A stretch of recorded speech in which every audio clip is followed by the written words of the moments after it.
I now see that at the beginning of this course, my views were very Western and biased.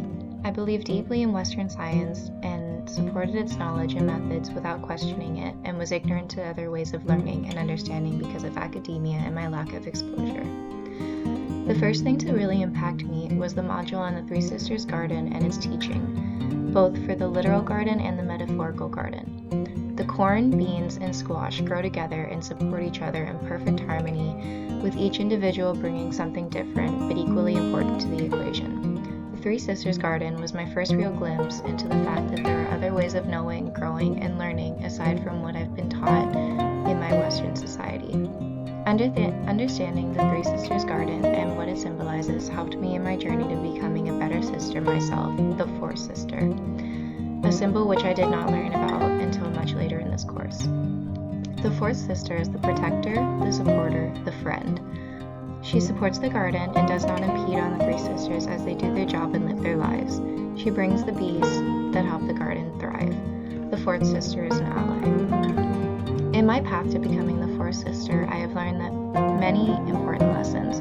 For example, I've learned that my views and ways of thinking can change over time, and that's okay. This was taught to me by Chris Fergal in his guest lecture where he told us his story of working in the field of Western science and when he began to learn about Indigenous knowledge. I have also learned that being uncomfortable and asking questions isn't bad, and that with it we grow. I've learned a lot about Indigenous ecological knowledge and traditional ecological knowledge and how important it is and has been, and how it has been so suppressed over time. For example, fire and its importance to the land.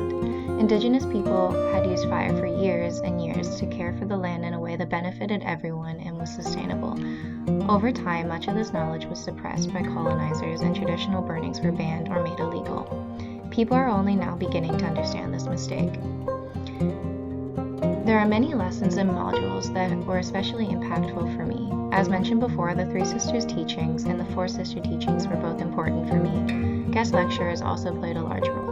Learning of traditional Indigenous plants and medicines helped me understand how little I know about the environment around me, and that Mother Nature offers us everything we need if we listen, respect, and care for her. Listening to non-Indigenous guests helped me to understand really what it is to be an ally, how to be a fourth sister, how to become comfortable with being uncomfortable, and losing the pride that holds us back from learning, appreciating, and understanding views and knowledges that aren't our own. They also taught me how to incorporate Indigenous knowledge into my life in a way that is respectful and fair, and how I am able to bring these teachings with me in the future, both in life and work. Moving forward with my career in education and other endeavors, my lives have become open to the fact that Western knowledge isn't the only type of knowledge out there, and it's not the only way of thinking.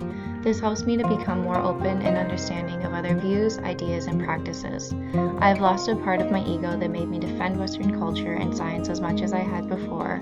This will help me when learning in my fields and working in my fields to find the best outcome for the environment or communities that I work around, and to work better with those from all walks of life.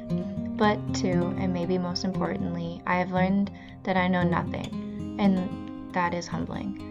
I now have a chance to go forward with an open mind and hopefully continue to learn about non-Western knowledges. Indigenous knowledges are so important to this field, as Indigenous communities have been around for years and have lived off and worked with the land in a way that colonizers never had.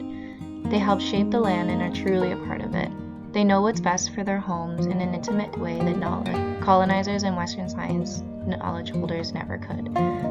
They know what's best for the land, animals, plants, and people, and can perform what needs to be done in a way that is sustainable, natural, and ethical. The more Indigenous knowledge is shared and practiced, the better off we'll all be.